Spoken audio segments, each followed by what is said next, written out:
നമസ്കാരം പ്രിയപ്പെട്ട പ്രേക്ഷകരെ. 18 ഓവറുകൾ പൂർത്തിയാകുമ്പോൾ ഇംഗ്ലണ്ട് 215 റൺസിന് 5 വിക്കറ്റ്. അവസാനത്തെ 2 ഓവറുകളിൽ 39 റൺസ് വേണം ജയിക്കാൻ.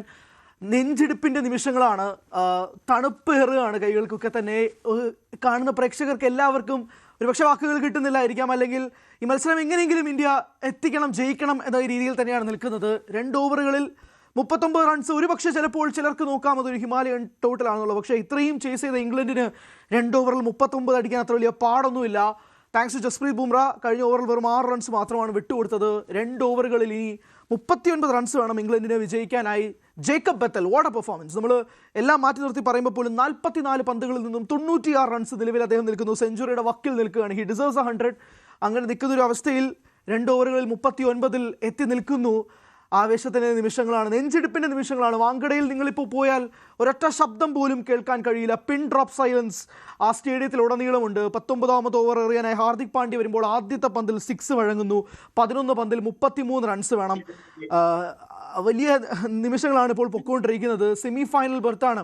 253 എന്ന ടോട്ടൽ പോലും ഒരു വലിയ ടോട്ടലാണ്, ഒരു ഹ്യൂമങ്കസ് ടോട്ടലാണ്. നമ്മൾ ആവർത്തിച്ച് പറയുമ്പോൾ പോലും അത് ചേസ് ഡൗൺ ചെയ്യാൻ ഇംഗ്ലണ്ടിന് കഴിയുകയാണെങ്കിൽ കയ്യടികൾ കൊടുത്തേ മതിയാവൂ ഇംഗ്ലണ്ട് ബാറ്റിംഗ് സൈഡിന്. പക്ഷേ എന്നും അവസാന നിമിഷത്തിലേക്ക് എത്തി നിൽക്കുന്ന മത്സരം, ഒരു നിമിഷം പോലും കണ്ണെടുക്കാതെ കണ്ടുകൊണ്ടിരിക്കുന്ന മത്സരമാണ്. ഇപ്പോൾ 11 പന്തുകളിൽ 33 റൺസ് വേണം. അതിനോടൊപ്പം ലലിച്ചേട്ടൻ ജോയിൻ ചെയ്യുന്നുണ്ട്. ലലിച്ചേട്ടാ, 11 പന്ത് 33 റൺസ്. നെഞ്ചെടുപ്പാണ്, എനിക്കൊന്നും പറയാൻ കിട്ടുന്നില്ല.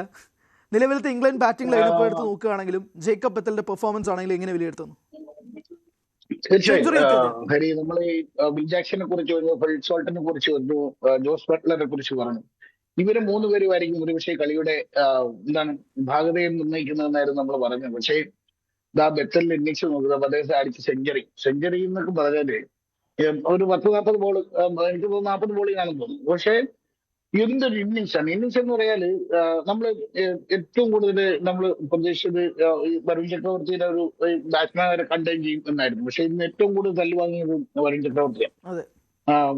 അർഷ്ദീപ് സിംഗ് വാങ്ങി, എല്ലാം വാങ്ങി. എനിക്ക് തോന്നുന്നു ഒരു ബൗണ്ടറി പറക്കാതെ പോയ 2 ഓവറുകൾ, ഒന്ന് അക്ഷർ പട്ടേൽ എറിഞ്ഞ ഓവറും 18ാമത്തെ ഓവർ ബുംറ എറിഞ്ഞ് 12ാമത്തെ ഓവർ 6 റൺസ്. അതിന് മുമ്പ് അക്ഷർ പട്ടേൽ എറിഞ്ഞ ഓവറിൽ മാത്രമായിരിക്കും ഇംഗ്ലണ്ട് ഒരു ബൗണ്ടറി സ്കോർ ചെയ്യാത്തത്.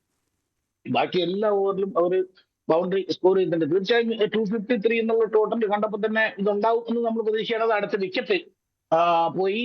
എനിക്ക് തോന്നുന്നു സാം കർണാണ് പുറത്തായത് എന്നാണ് ഞാൻ മനസ്സിലാക്കുന്നത്. പക്ഷേ അതെ, ബെത്തലിന്റെ സാന്നിധ്യം അവിടെ ഉണ്ട് എന്നുള്ളതാണ് പ്രശ്നം. ഏറ്റവും വലിയ കൺസേൺ എന്ന് പറയുന്നത് 20ാമത്തെ ഓവർ ആരായിരിക്കും എറിയാന്നുള്ളത്. എനിക്ക് തോന്നുന്നു ബുംറയുടെ 4 ഓവറുകൾ അവസാനിച്ചു എന്ന് തോന്നുന്നു. അർഷ്ദീപ് സിംഗിന് ഓവറുണ്ടോ അതോ ഇനി അക്ഷർ പട്ടേലാണോ? അക്ഷർ പട്ടേലിന് ഓവർ ബാക്കിയുണ്ടെന്ന് തോന്നുന്നു. ഏതായാലും വളരെ ക്രൂഷ്യലായ ഒരു മൊമെന്റ്.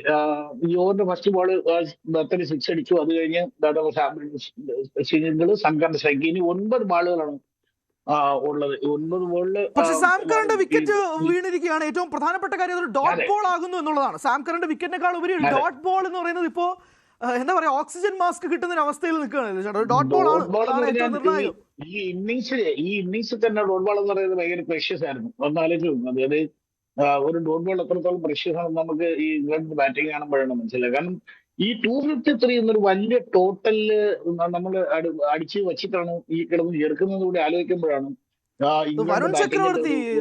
വരുൺ ചക്രവർത്തിയെ പിക്ക് ചെയ്ത് അടിക്കാന്നൊക്കെ പറഞ്ഞ ആദ്യത്തെ പന്ത് തൊട്ട് എയറിലാണ് ഹരി വരുന്ന സംഭവിച്ചത്. കൂടുതൽ വാർത്തകൾക്ക് news 18 Keralam YouTube channel subscribe ചെയ്യുക.